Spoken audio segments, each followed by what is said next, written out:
I'm SP from the GonnaGeek.com show, a weekly geek news podcast that is part of the GonnaGeek.com network. Just like the show you're checking out now. Shows on the network are individually owned and opinions expressed may not reflect others. Find other amazing geek shows at GonnaGeekNetwork.com. Welcome to an all-new episode of Better Podcasting Live Chat. I am Steven, and I'm pleased to say that SP is here this week. It's such a great day of the week. I get to podcast about podcasting. Steven and I get to talk to each other. Fun fact, often duplicated, never repeated. We have not seen each other in person. That is absolutely correct. And I was actually, funny enough, just talking with my wife about that this past weekend, and how it would be nice at some point to actually see you in person. But you know what? Apparently, my vacation time goes towards the family, which is probably a mistake. Let's be real. It'd be better with you. It would be better with me, and I would go there this weekend, but it's fire season, and oh my gosh, the fires in Maui. I'm going to date this podcast now. The fires in Maui, have you heard about them? It's I saw some video today on my lunch. It's absolutely crazy, and that's a scary situation. And yeah, we're recording this today on the 9th of August, 2023, and I hope the majority of people were safe, and I feel very bad for them because there's a lot of lost. There's people who have been lost. There's property that's been lost, and there's a lot of lives that have been uprooted. I've been to Maui before. I've been to that shoreline before. It is the touristy part of the island. They're going to lose some economic earnings potential from there. As long as the fire keeps on the western side, the middle of the island is where a lot of the agriculture is. A lot of the food basket of Hawaii, the Hawaiian Islands is right there. So I hope those are spared because that would be even more devastating. And to top it all off, personally, I know this is far, far, far minimalized compared to the actual residents and the business owners there. But my son was literally just scheduled by his mom's family to go there over the Christmas holidays this year. So oh, wow. I don't know if that trip is still on or not, but I wasn't going to go. He was going to go with his grandparents and his mom and stuff. So I'm like, dude, I feel for you because he was there when he was 6 months old. And I went with his, the same people that are going now. And he has technically been there, but he claims he's never been there because he was only 6 months old. It's like, shut up, you people. It's crap. I was never there. Yeah, I'm with him. Just like with your son, your youngest son. Yeah, he was on a podcast before he was born because you were talking about him, as the birth was going on and stuff like that. He's never going to remember that. No, I hear him on that. I'll side with him on that as well. Yeah. So what do you got going on in podcasting this week? Well, first, let's just start off and say you're talking about my kids and podcasting. And I had a totally blank spaced moment this week when we did the official GonnaGeek Show. While we were all ready to go, we do a very similar production over there where we live stream just like we do here for Better Podcasting. And we use the same sort of tools, Video Ninja. And it's very similar on the GonnaGeek Show where we all connect together beforehand and we chat and we do a little bit of chit chat before we actually stream. And so we did all of that. And then we were about to go. And as you might recall, SP, I'm like, wait a minute. There's no sound going out to the stream because I think we did actually start streaming and there was no sound out there. And what I realized was well, actually, let me just walk through a little further. I started troubleshooting. I was like, what's going on? Is it this section in OBS? Is it something to do with my sound card? And then I realized, nope.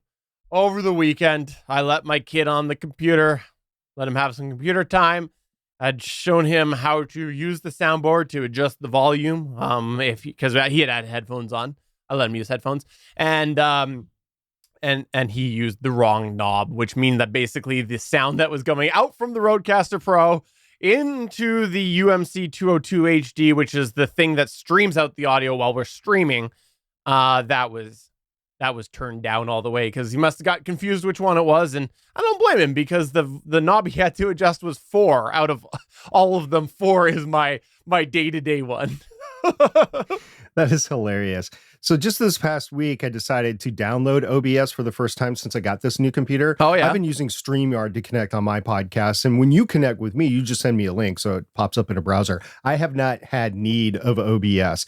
Now, I don't know if I told you this or not. I did cancel my subscription to XSplit, excuse me, because I just wasn't using it. And so I went with OBS. Yep. And this time around, and I just used it to record a personal video, and it worked. Now, the complexity of combining streams and then sending it out, I'm not there yet. I'm not at the point where I could use OBS for that, but I do finally have it downloaded, and I have actively used it, and it did in fact record. Now, I'll have to talk to you about this later. I wanted to record in 4K because my Logitech Brio can record in 4K, but it only gave me 1080. So maybe it caps out at 1080. I don't know. No, there is 4K. There is a way to do it. You just have to, I believe you have to enter the parameters for the stage or whatever they call it. This, not the scene, but you have to go in, and I don't think there's a 4K option. You actually just have to put in the pixels. I have tried it before. It's annoying that way. The thing, like, I've been using OBS for a long time, since we came back and everything. And yeah, I'm glad that I did, because it is a lot better than when I first made that decision many, many years ago, when we first decided we were going to do better podcasting and we were going to do video and everything. I evaluated the two, and at the time, the machine I was using, I couldn't do OBS. It was too much of a pig compared to XSplit. And so I did the XSplit thing and then stuck with it. And, OBS was overhauled since then. It used to be called OBS. Now it's called OBS Studio. And honestly, I think actually OBS probably does perform better than XSplit as far as weight on the computer goes. I will say this, though. I do think that XSplit is more intuitive than OBS. I think there's a lot of extra layers when you're setting up different things in OBS versus XSplit. I think it's a few less clicks here and there, and things make a little more sense. But we're talking price versus no price. And we've talked about this before with hobby podcasters. Saving money is huge. And I think that OBS is a great product. And there are people out there who actually like it better than XSplit. So I have the lifetime license for XSplit because, deals. And so I will at some point try to go back. Although I think technically my XSplit license is not actually a lifetime. There's a year on it, a certain expiration year. And I think it's many, many years in the future. I ran into that now twice since we started podcasting with Take and Rename. So yeah, the quote lifetime is only good for certain versions, and then you switch OSs and it's no longer good for the OS. So you have to change that. But we've delved into the 3 free ones. I will say that the 3 programs which I'm about to mention, or the services, are really programs, are really key for hobby podcasters to be able to do everything that you can do in a professional setup, and you can do it for free. It might be a little bit more work for you, but you can do everything. And that is Video Ninja, which you use to connect. This can supplant things like Zoom, Skype, StreamYard, Riverside.fm, all of those sorts of things. And then you go into a recording studio, and we said XSplit was one that you could buy or rent or whatever you purchase to use. Well, the free equivalent is OBS, and you can combine feeds through that, and then you can send them out, you can stream, and you can record. So it's very versatile that way. And then the third piece is what you've been experimenting for at least the last 6 months or so, which is DaVinci Resolve, which is the post-production software. So those 3 things you can spend hundreds, if not thousands of dollars on using other professional stuff, and you get those same capabilities. Now, you might lose a little bit here and there, but you effectively get those same capabilities with those 3 software packages for free. Yeah, that's a really good point. And the aspect you said where you miss certain things is absolutely true. But also sometimes when it is something like Video Ninja, where it's somebody else doing it as a bit of a started as, I think, a bit of a passion project. I assume the donations are quite high now, but you've got different eyes than something that's going through the big corporate ladder. The other thing that I do want to actually quickly mention while we talk about Video Ninja is the way you and I use Video Ninja is a way of connecting and getting individual feeds, which is absolutely how it can be done. And what I mean by that is we go into a group room on Video Ninja, and it's something that I see a link where I get access to a direct video feed from SP. And then when it's the GonnaGeek Show, I get a link for SP's feed, and I get a link for Chris's feed. And if we had somebody else join us, we would have the same thing. And I would have that, and I can go into my streaming software, which right now is OBS, and I can put that in there. However, that there is also functionality within there to be able to record. And there's also a group scene option, meaning like the actual website itself can also act a bit as almost a supplement, from my understanding, as OBS, because you can actually go in and you can select individual people, because there's a bit of a control room in there where people can go and adjust that group scene. So if you were recording that group scene, then you almost might not even need OBS, especially if you're not streaming. So, you know, if you're streaming, then you kind of need OBS, but at least that's my understanding. However, if you were just trying to capture, you know, that's an extra layer that some people probably who are really into Video Ninja would make sure to highlight. Now, we don't use it that way, so we're not going to speak to it. We can't talk about its performance. We can't speak about the recording reliability or anything, but you know, it is an extra layer in there. If someone was starting today saying, I want to be able to do video, but I don't want to get too complicated, they might be able to use that. No promises.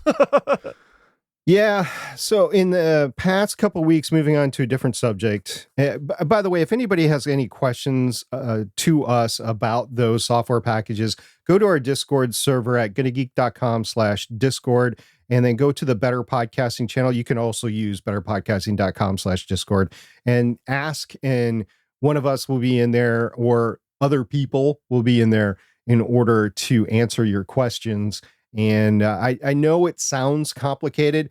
I will tell you, it is a lot less complicated than it used to be, but it is still not a click it and forget it thing like I get with StreamYard.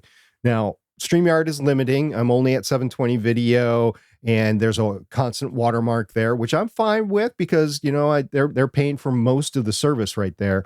I get some storage and recording capabilities through them. So I've enjoyed them. However, there is enough limitations. I'm like, okay, now I'm at the point where I want to at least try. And it's, for me, it's a combination of trying that and then trying my Affinity graphics as well. So this is still going to be an ongoing, this has been going on for years, Stephen. Let's admit it. You know, this is not something that I have just come to the conclusion on. I literally, because I podcast so much, have not had a lot of time to up my skills enough to be able to do it. But if you do OBS and you stream OBS, you're going to have advanced graphic skills versus just using the onboard graphics with something like StreamYard. And I have never used Riverside. I think they might have onboard graphics too. So you just be cognizant of that as you go forward, where there are additional things that you'll have to do. If you don't want any graphics, or you want to do the graphics in post, good on you, and just, you know, use the free capabilities and do things in post with DaVinci Resolve, and you should be good there. Before we get off the graphics, I have a question for you. I noticed while you were streaming Legends of S.H.I.E.L.D. this week, I noticed you changed the default thumbnail on your actual stream from just the Legends of S.H.I.E.L.D. logo to the, I think you're talking X-Men Evolution. X-Men Evolution, that's what it is. Thank you. And I noticed that was the big logo that you actually had on there with a little Legends of S.H.I.E.L.D. And I think you used the background of the Legends of S.H.I.E.L.D. I didn't really dive into it. I just saw the little thumbnail. Is that an intentional thing that you're trying to do, or was that just the way StreamYard set it up different this time? Or are you trying to get more eyes to the live stream? Hello? Hey, Waffles? Can you do this graphic for me? Is that what it was? Sure, SB, sure. So you reached out to Waffles and you said, hey, fix it? Is that what it was? Yeah, so I said, look, I want to start updating graphics, but I don't have time to do it. In the meantime, since I know you can do graphics, I know he's not like a graphical artist or anything like that, but since I know you can do graphics, do you mind at least doing this? I would like to try this. He's like, yeah. So one of the things I wanted to do is I wanted to get rid of the Shield logo. I am in the process of trying to rebrand the show. And to be honest with you, I don't know what I want to rebrand it to yet, because I thought it was going to go one way. And that way, I think, completely collapsed with it was supposed to be different with Secret Invasion, and it wasn't. And I'm like, oh my God, I've been waiting for like a couple of years actually for this rebrand. And fortunately, I didn't spend any money to do it or anything, but I'm like, I don't know. There's one final chance to go this rebranding route, but I don't think we're going to get it either. So I'm going to think of something a little bit more ubiquitous go forward. So can I that suggest matter, Steven's Angels? I like yeah, that. sure. Why not? Yeah. So yeah, there is a little bit rebranding, but in the meantime, I'm like, okay, I just want to get rid of the Shield logo, because while it is different than the actual Shield logo, I've run into enough people that says it looks similar. So it is similar, but it is distinctly different. But it's close enough that enough people are like, I don't want to touch the Disney lawyers. And I'm like, yeah, I can respect that. Years ago, I tried to send you merch and it got rejected every different way that I tried. Every different way, it kept failing their individual human check. Now, if you would have taken the Shield logo off, It the would have actual gone. logo, it would have gone. So yeah, that's why I want to rebrand that.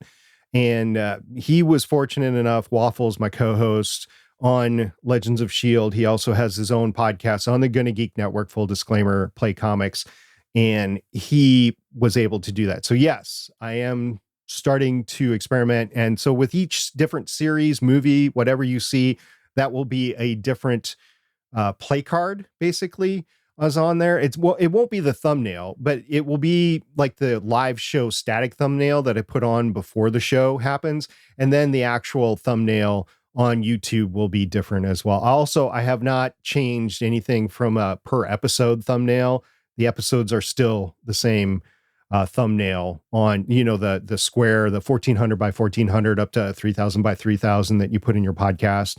There's still the same. That's still the same. It's got the Shield logo on it and stuff like that. But I'm slowly moving away from that, which brings me up to another topic, by the way. And that other topic is, a couple of weeks ago, I said I was going back in the Legends of Shield RSS feed on Libsyn, and with the Apple podcasts coming out and saying we're not going to display episode numbers anymore, I'm like, I'm going to put the episode numbers back in the title. And to spite Apple, I guess, in this whole thing, I'm going back, and instead of not having an Apple title and just going with the title that's the episode, I'm actually duplicating the title in both the main title, and there's a separate Apple title. So I'm just duplicating it. Like, well, screw you, Apple. I hate what you did before, so I'm going to do that. So in the process, I tried to use the Libsyn Apple massive aggregator tag changer that they have. And I think they originally put it on there specifically for the episode number, so you can throw the episode number on there. Well, when I did that, it blanked out all the other fields, like the author field and everything else. I said a couple of weeks ago that I did the first 50. I had to go back and redo those first 50 because I had to re-add the authors or the co-hosts or whatever, there's that author tag. Yeah. I had to redo it for all the podcasts. And then I was going in there and I was noticing that the distribution had changed in those early podcasts, where they were only a select number of places that it was being distributed to and not everywhere. So I had to go back and click the everything. And then I changed my name. I've since moved on from the Stargate Pioneer name, and I moved to SP Rupert. So in the show notes and everywhere else, I've been replacing Stargate Pioneer with SP Rupert or just SP. So when I did have 50 done a couple of weeks ago, I'm now down at the time of this recording to 27 episodes done. So I have lost 23 episodes worth of work. Going the wrong direction there, SP. And it has taken a long time because it's not just throwing in the episode number in there, which is LOS, whatever, 3 digits behind there. It is everything that I just mentioned. And the podcast logo, I took over the podcast, and after I took over the podcast, I changed the logo. With those early podcasts, the first 75 are with the old logo, which looks not that great. I mean, it was good for the time, but like I need to move on from that. And I need to use the current logo, or in the future, I'm going to have to change it all to the current branding as well. But I'm like, I want to get rid of that old one. So I have to change that on the first 75 as well. So it's just an extra step, and it's just going on and on and on and on. So I'm doing 1 or 2 a night now. It's like I can't sit in this seat and do it over and over and over again, because I can't even use the quick shortcut that Libsyn has. I actually have to go into the actual post, and I have to change everything in the post and then click publish. Okay, so I totally get why you're doing the back change of the image based off of the history of how you got the podcast. However, I like the idea of leaving things as they were at the time for the image. I think it's like a snapshot in time of what things looked like then. And so you can almost quickly see the evolution myself. The first 13 episodes, I want to say, I left it alone. And the first 13 episodes are not on the RSS feed. That was something else I had to change, because they had leaked through in a couple of places, not everywhere, but a couple of places like iHeart, Spotify, and stuff like that. I have no idea why, because I never said it that way. But I did leave those as the original logo, and then everything else I've changed to the new logo. So kind of, sort of your thought process, but kind of, sort of my process. You know, that brings up an interesting moment of thought to do with the GonnaGeek Show, because back in the day we were the official GonnaGeek podcast, and then we were like, oh, we're doing video now, let's change it to show, because at the time podcast really didn't make sense in the terms of what we were doing. Like, it was really out of place, so we decided to change it. But now, like we said, podcast totally applies. Maybe we should dig out the old logo and go back to the GonnaGeek podcast. You know, if we want to label ourselves as a podcast, that's fine. By the way, I have relabeled Legends of S.H.I.E.L.D. not as a podcast, but as a fan cast. Ooh, it's a fan cast. And that's apparently a thing. There's many other shows called fan casts. So I'm like, okay, Legends of S.H.I.E.L.D., a Marvel fan cast. I'm good. I'm covered at that point. I like that. I think that is actually good. I think that does cover you on a couple of questions there. Hey, in our live chat, because we do stream the show live on Wednesdays, usually at 4:15 p.m. Pacific, 7:15 p.m. Eastern at Geeks.Live. Damian, the DM, the honorary third co-host of this show, he made a comment, and I didn't realize this. He sent a screenshot, and he said, come on, YouTube, I'm on the damn video. When they click live, just go live. And he sent a screenshot of the YouTube app showing our waiting screen saying scheduled for whatever.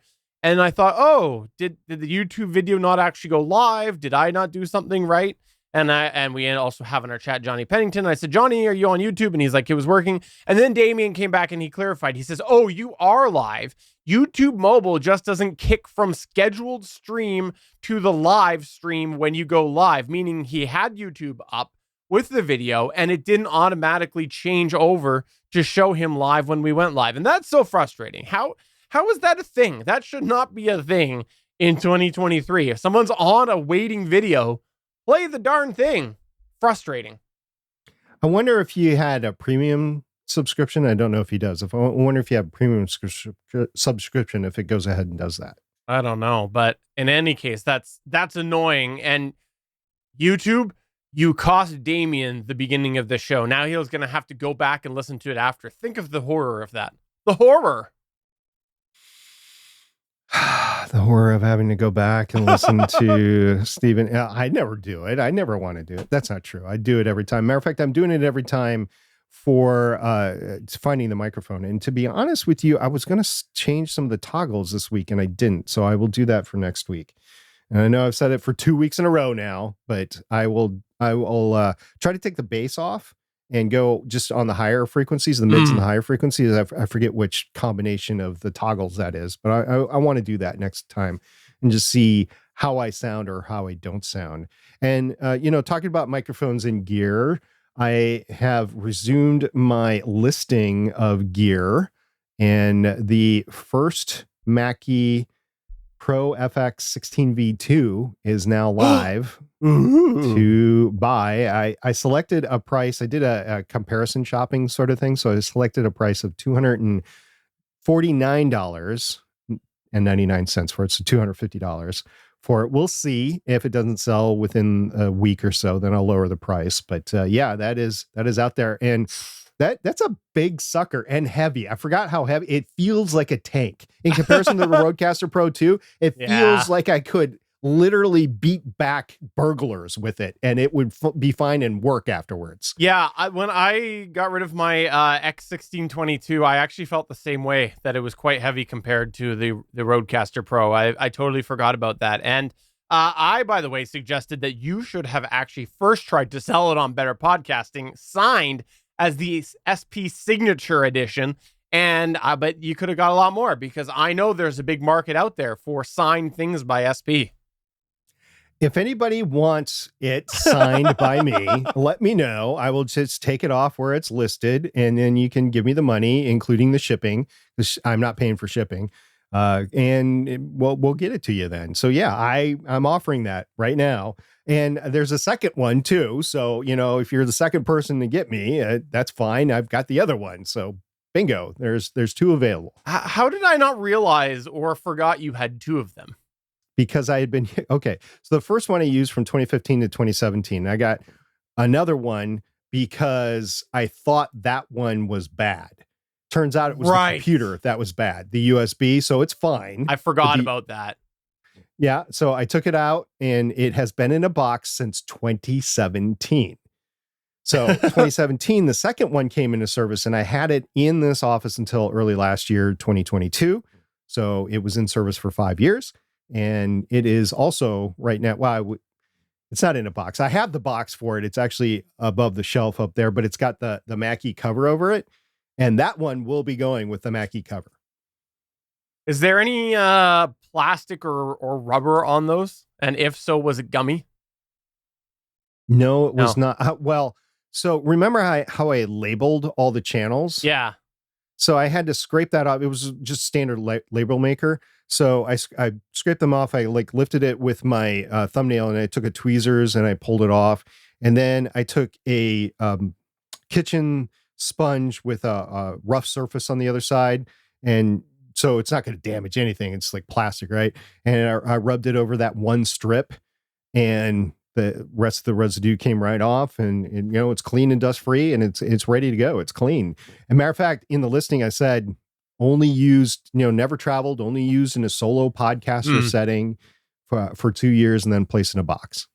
I ask because this is a bit of a problem with some equipment out there, and actually, there's a lot of Zoom product stories where after so long the rubber on the side starts to go gummy, and it everything sticks to it. And the same thing with some of the mixers and stuff. And it's an easy solve. It just takes time and effort. You basically need to use alcohol and not the type that you'd be drinking, but rubbing alcohol and basically use a lot of pressure to try to get rid of it. So 70% or 99%? I think 70 was what I saw. I don't remember. I ran into it on one of my things, and yeah, you just have to get rid of the certain almost oils that have built up apparently. But yeah, that's and Johnny's actually saying, Gummy, that's what happened to my Zoom H6 when I finally took it out of the box. What's the remedy? Yeah, Johnny, I'll try to, and for everybody watching, I'll find some YouTube videos. I'll put them in the show notes, because there are a few different videos talking about this that I saw, and some posts I think as well. But I'm typing it down, links to remove gumminess. And yes, this is definitely a thing, and it takes effort. It does take effort. And I'm sorry to hear you've had that. It looks like it's not universal, but unfortunately that does happen. You can get 70% rubbing alcohol, in case you've never purchased it before, here in the United States. I can't speak for Canada or any other country, but here in the United States, you can get it at any grocery store, at any big box store with cleaners and that sort of stuff. 99% is a little bit harder to find, and it's literally for fine electronics. I just order it online through Amazon and I get it, but I do have some in stock, because if I ever use it on electronics, like if I'm cleaning I'm putting a new part in a computer or whatever, and I have to clean it off, I will use or a phone, and I'm putting a new um, protector cover over the phone or the lenses or whatever, I will use 99% versus 70%. But you can get that online. And I'm assuming Canada's the same way, but I don't know for sure. So that's my remedy for a lot of things. And it seems to work. You also need like a lint-free cloth and stuff. Now, I made sure that I didn't use any water or anything, but I made sure that I used compressed air to make sure that it was all clean and everything. I've treated my gear pretty well. So there was no scratches, no marks of any kind. There was no gumminess on it. And I will say the plastic that is on the Mackie seems to be a hardier plastic, and the rubber seems to be a hardier rubber. Not that it's eventually going to do that, but it seemed to me that it would hold up a lot better than this Rodecaster Pro 2, which is why we say, and Waffles asked the question about 3 episodes ago or so, how often do you change out your gear? I would say every 3 to 5 years. If I didn't say that before, that's my standard answer these days. That includes your main computer that you use. And like my microphone, we said last time, the Electro Voice RE320, I've had that for 10 years. So I still keep going with it. Now, I have bought other microphones like the Shure SM7B that I'm using right now. But I would say, especially with the newer stuff like the Rodecaster Pro 2, I don't necessarily know if this thing's meant to last like the Mackie stuff, because there's a lot of, I would consider like cheaper rubber on it. So we'll see. We'll see. I also wonder about internals and whether there'll start to be problems that sometimes come up with age of other electronics, and just the age factor comes into play, because things like the Mackie that you're talking about, they're all analog signals. And there can obviously be some problems that happen with analog signals, but I'm just wondering if the digital factor will catch up and there'll be, things inside that start to go. But, you're talking about getting rid of your mixer, selling it. I wanted to ask you, there's something that I have that I actually just recently was coming across as I was moving things around in the den. And I'm thinking to myself, I wonder if there would even be a market for this, given the almost hygienic nature of it. And it's my ATH M40X headphones, because I've hardly used them.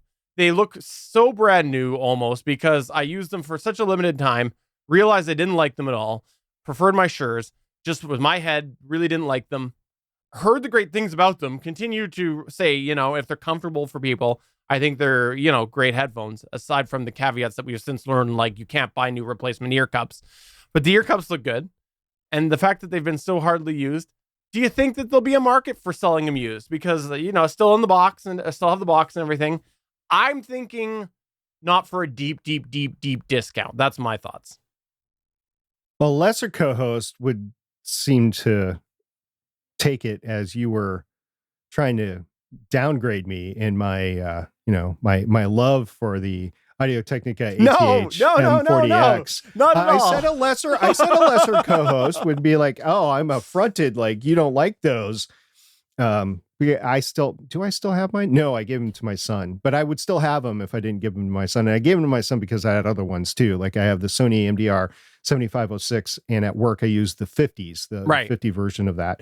So I'm good. And I think downstairs I have another pair. I can't remember what it is. So I'm good with the headphones.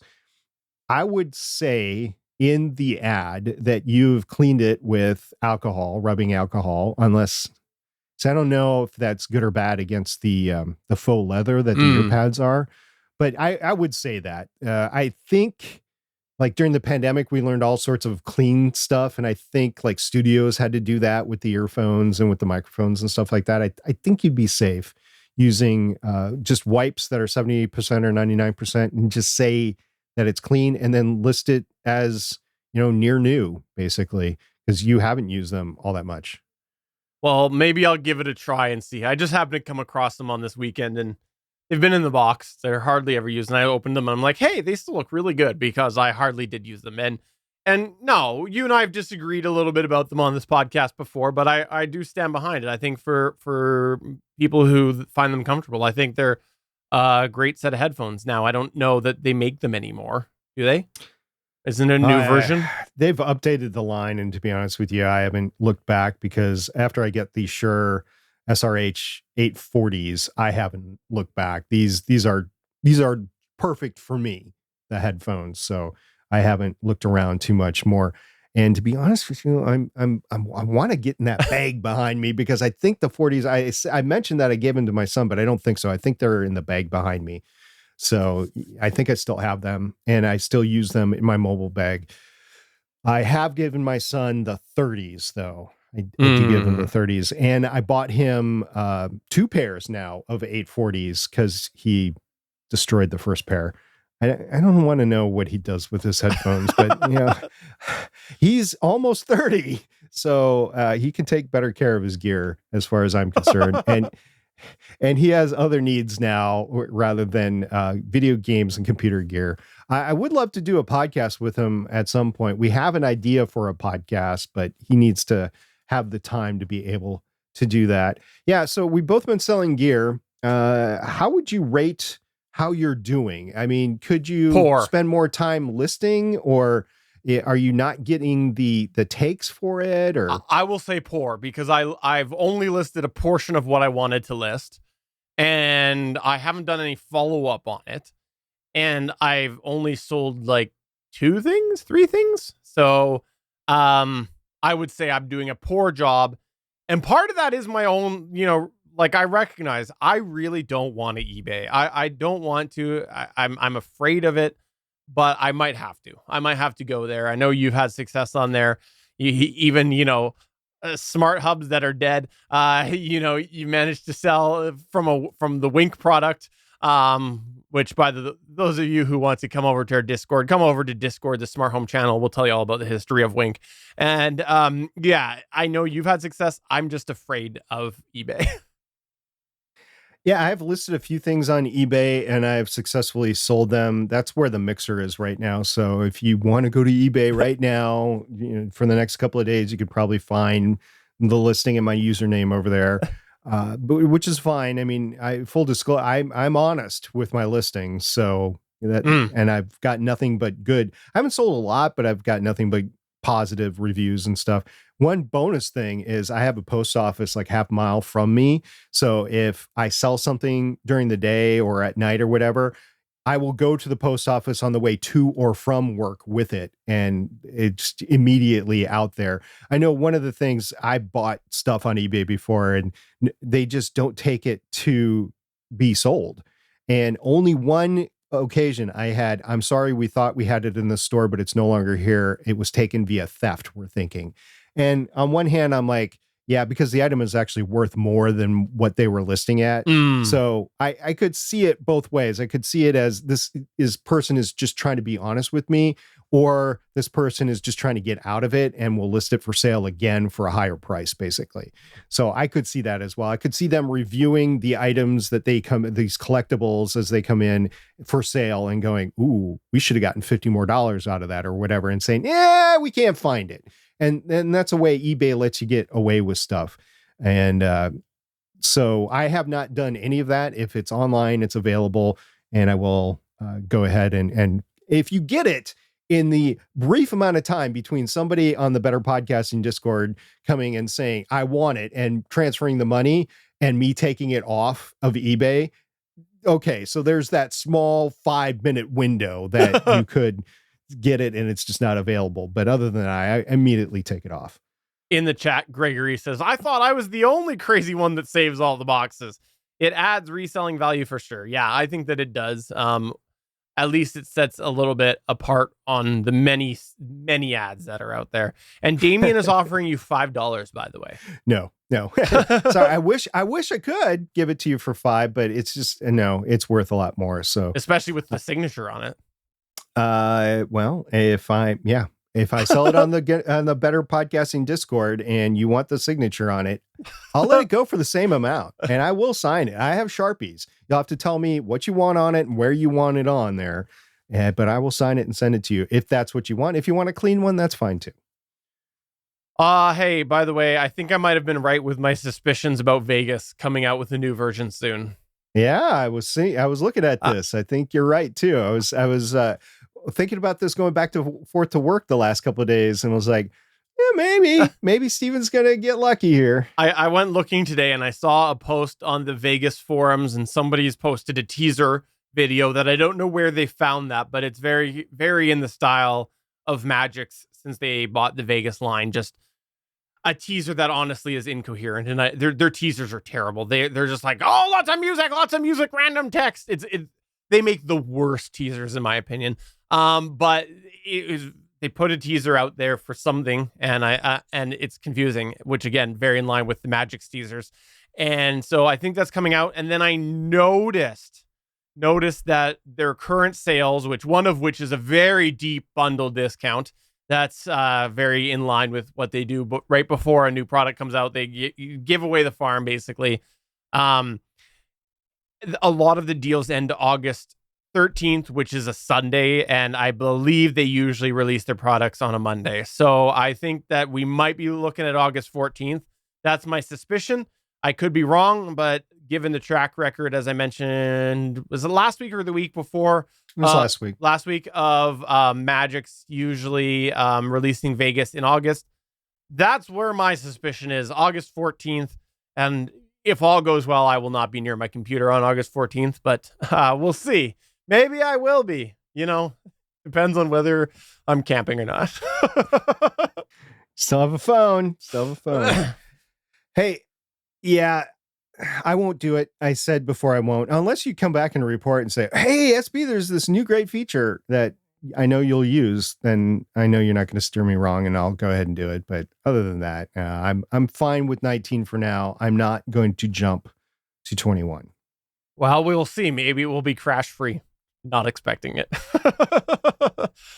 Also, by the way, I wanted to mention that occasionally in the car, the damn Sirius XM random channels got me a little bit here, because one of the channels I have on there is there's that Teen Coco Radio, which is the Conan O'Brien channel. They put a bunch of clips basically in from his TV show time, but also his podcast time that he's had, because they bought the rights to that a while ago, Sirius XM.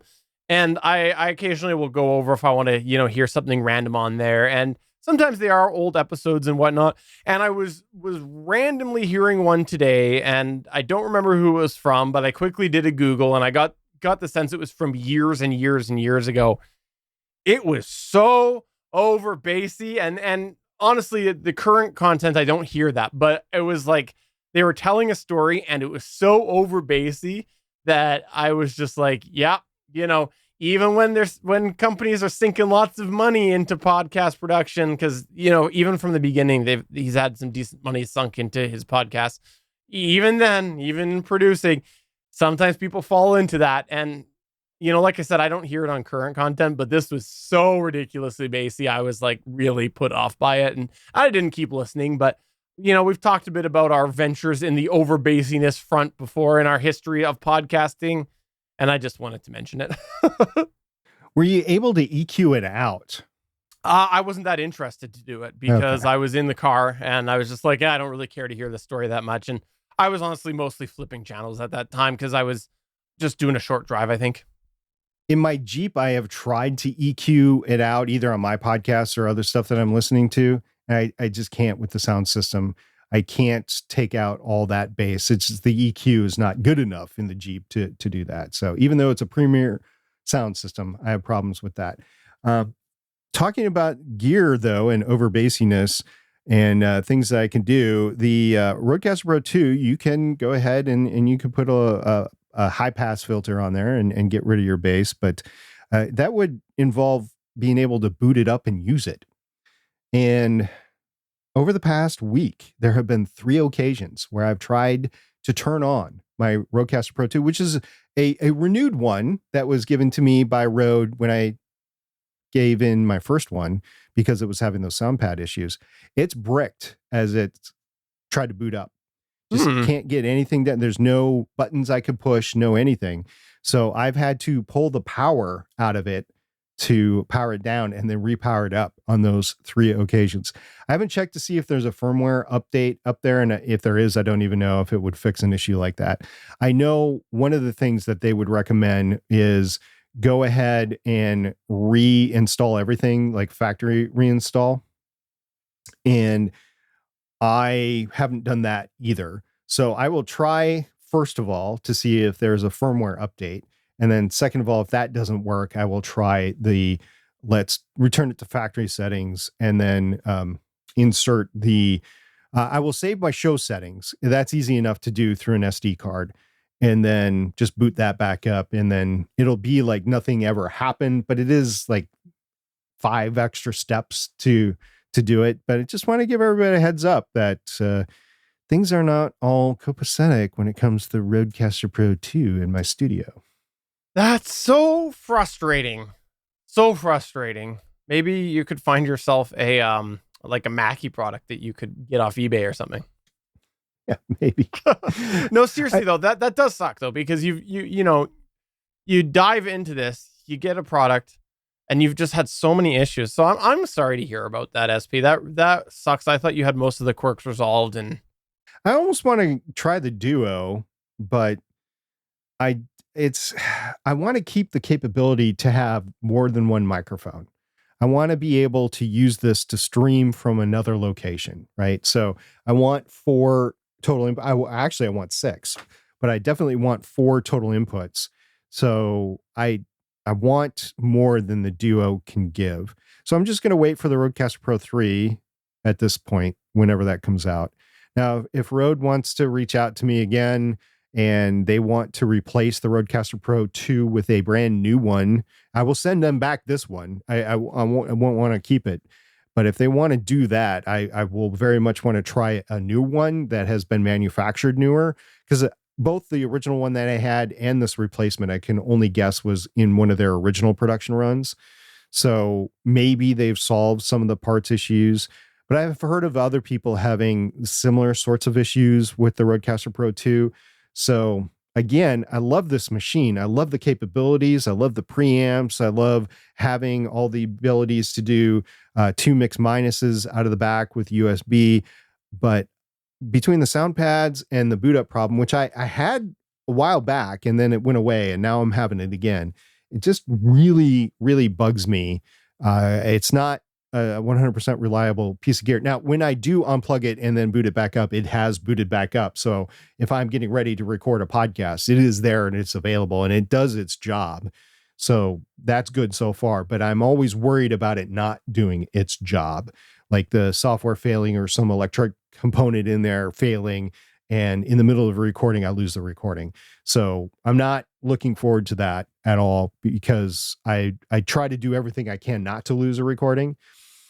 So this is less reliable than what I want. And the question is, will the same product line be more reliable? Yeah, I guess it depends on what the issue is. If there's a common chip in the Rodecaster Pro that isn't in the Duo, yeah, very well could be. If it's a software level and they share software, maybe not. So that sucks. I'm sorry. It does. That's all I can say about it. And if I was going to contact tech support, they would tell me just to do a hard reset on it. I know that's what they would say. And if it continues, then get back to us. So I will try. Like I said, I will try that. I will do it this weekend. And when I have time to mess with it, maybe tomorrow night, when I have time to mess with it, and then we'll see if it occurs again next weekend. In our chat, by the way, Gregory is saying he's got the Duo and the headphone jack in the front is noisy. It feels a bit like a toy. Darn. In comparison to what? I mean, he's got the Rodecaster Pro 2 as well that he's attempting to sell. Yeah, that he's listed. Is it a toy compared to the Rodecaster Pro 2, Gregory? Well, he had the one as well, if I remember correctly. I thought that he did. Right. So aside from the front headphones jack being noisy, okay, granted, does the rest of it feel any different than the 2 or the original one? Gotcha. I guess that's my question to you, Gregory. Or do you feel like it feels like a toy just because the headphone jack in the front is noisy? Good question. And while we're waiting to see if he does end up answering that question, Waffles had a question last week, and to recap that, he said that he has a Behringer 404 interface, basically just since he started podcasting. It's about 8 years old. And he was wondering what point should he consider upgrading things before he went wrong or before they go wrong. And his criteria was he has a P4, but he likes getting the local recordings plus the P4. And then he said he has the 4 input because his wife and him were doing things together, and it was easier for him to leave her with a permanent setup compared to the one that he used for guests. And you said you had a recommendation on this, SP. I did, and basically said it before. Every 3 to 5 years, I would recommend upgrading gear, specifically because with power spikes, you just never know if the gear that you have is going to last beyond 3 to 5 years. And that goes about the warranty period and just a little more with most gear out there. So that's one thing. The other thing I think for Waffles, the P4 is just fine. I don't think he needs to upgrade his gear. I think he should just use the P4 rather than using the P4 and the Behringer 404. That's another thing. And then the third thing I think I mentioned last time, and if I didn't, I was thinking in terms of his setup might benefit from the Duo, because that does have 2 microphones. He could do himself and his wife with it. It would have a separate channel for Bluetooth and for sound pads and stuff like that. I think that would work for him. Plus it has onboard DSP. So I'd be interested to see what that would do in his setup, because he is podcasting in a very noisy setup with his computer on the desk to prevent cats from getting to it and other considerations. So those would be like the options that I would go with. I would say if the 404 is older than 5 years, I would think about saving for upgraded piece of gear or a newer piece of gear. And then I would think either with just going with the P4, which he has already, so he doesn't need to buy anything, or going with something like the Duo or the Rodecaster Pro 2. Despite everything I just said about it, the DSP in his particular case would be interesting to see. Yeah, no, I was thinking along the same lines as you as far as what to do. And if he does not need that second caveat to do with having to maintain 2 separate pieces of equipment, I agree on the P4. And then the other thing that I was going to say is that if we hypothetically went, okay, well, everything's working fine, everything's working well, and he still wants to maintain that that separation. I can't speak specifically to retail prices or how things might change, but if you look at the pricing and compare the 404 to the price of a P4, it's a hard sell to replace the 404 with another 404, because like in Canadian pricing, we're looking at a very similar pricing between another P4 and a 404. So why wouldn't you just, get yourself, unless there's something that you prefer about the 404, if you needed to keep the separation, why wouldn't you just buy yourself a second P4? Or just have the first P4 and no, but I'm saying P4. If he needs to keep the separation where he has to-go gear and a home gear as per the second caveat, in that situation, he might go, well, let me just replace the 404 with another 404. Well, if you're going to do that, why wouldn't you just get yourself a second P4? Yeah, if that's his use case, but I don't think that's his use case. No, it's not. And that was my whole point was this was if we had to go that way. All right. Yeah, if we did. So it's Wednesday. Leave me alone. All right, a couple more things. We do have another question from Damian. It's actually a follow-up from a question that we asked previously. Here from our follow-up, I personally think it is an issue with memory over time. And Stephen, this is his use of Hindenburg 2.0, basically Hindenburg Pro, I believe 2.0. And we asked him what was his issue of actually rendering and not getting the effects in the render. So here is his response. Here from my follow-up, I personally think it is an issue with memory over time. I know that not everything is very efficient with handling back resources when they aren't in use, and that compounds over time, especially since I am using a lot of resources for my edits, plugins, master, vocal writer, WLM plus all 5 vocal tracks, Waves audio track, RX voice denoise, Isotope Nectar 3, Waves Ultra Maximizer. Pretty sure I have one more in the chain, but I am away from home at the moment. So that's a lot of plugins and effects, by the way. Then I have an instance of Hindy's built-in level meter on every music and FX track for this episode. So there were 6 of those. So it was 11 total tracks, 25 plus plugins. Yeah, I could say that if you're running into memory issues, that's going to affect it. So that maybe that's what I'm running into, even though I have 64 gigabytes of memory on my machine. It's capable of going double that too, to up to 128, but I just have 64 in there right now. So it could be a machine limitation. It could be, in my experience, Vegas. In his experience, Hindenburg. That is the issue there. So that's his response. And I don't know that there's a lot of overlap with yours, which is what I was wondering as far as the plugins that went. So, I think that kind of does eliminate the idea that it's a shared plugin between the two. Although I guess you both do use voice denoise, so in theory it could be that one. But I thought maybe if there was, a whole suite of shared plugins, to be like, okay, maybe this is what it is. So, and then he points out here, also forgot to mention that there's hundreds of audio files in the music ambiance SFX and probably tens of thousands of cuts in the vocal tracks.